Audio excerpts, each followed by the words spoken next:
네, 노벨 한강 작가의 노벨 문학상 수상을 축하드리며 아, 그, 제가 2024년 올해 3월 달에 읽은 한강 작가의 작별하지 않는다를 소개합니다. 이 책은 제주 4.3 항쟁에 관한 내용입니다.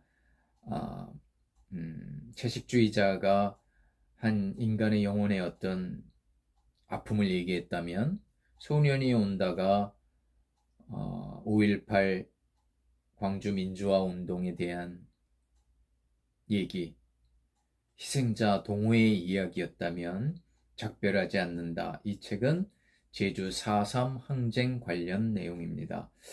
인선의 어머니는 한국 현대사를 살면서 처절한 삶을 보냈다. 사랑은 끈질긴 고통이어서 어머니의 상처가 인선에까지 미친다.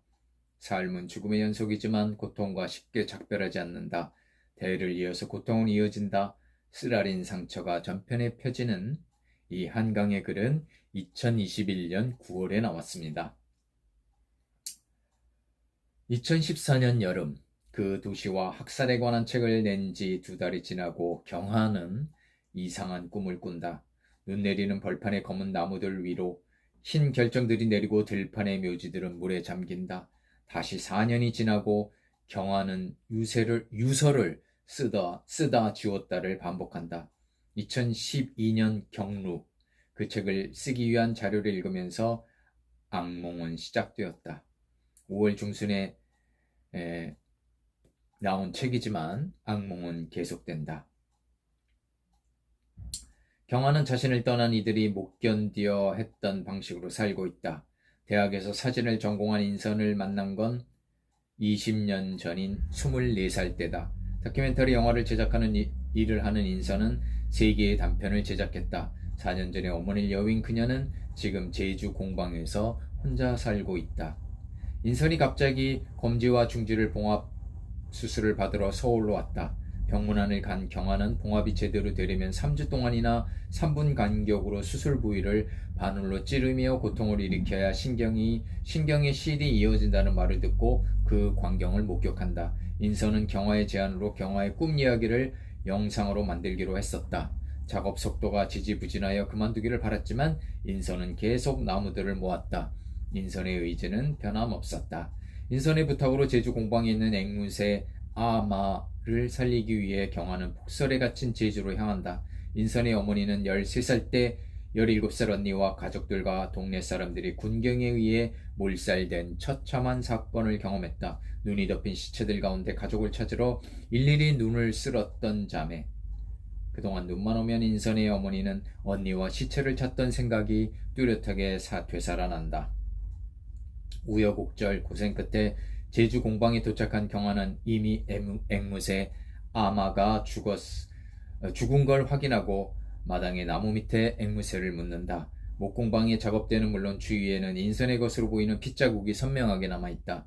폭설일 때면 단전이나 단수가 자주 일어난다는 인선의 말이 현실이 된다.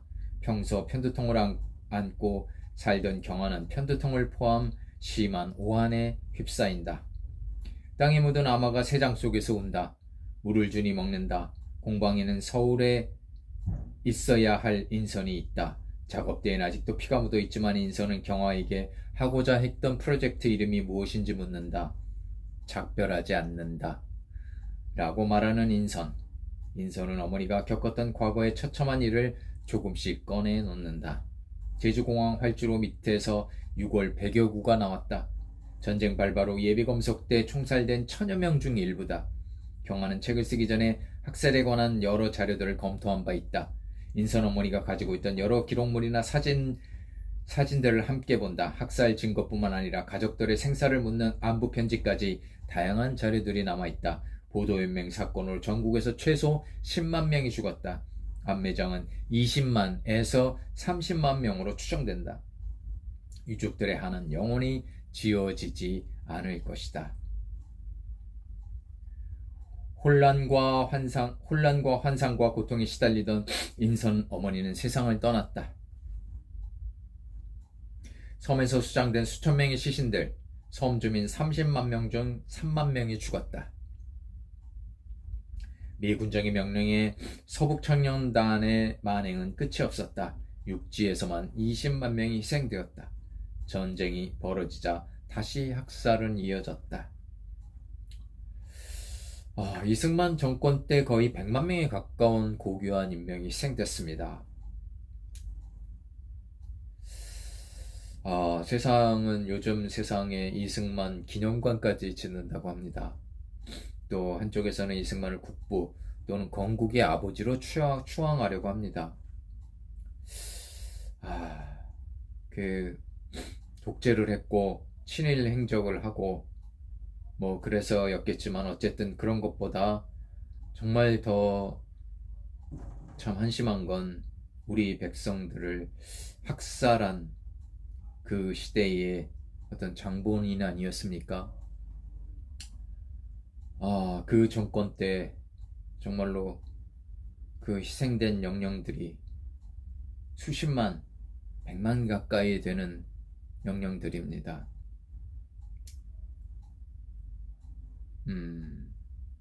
참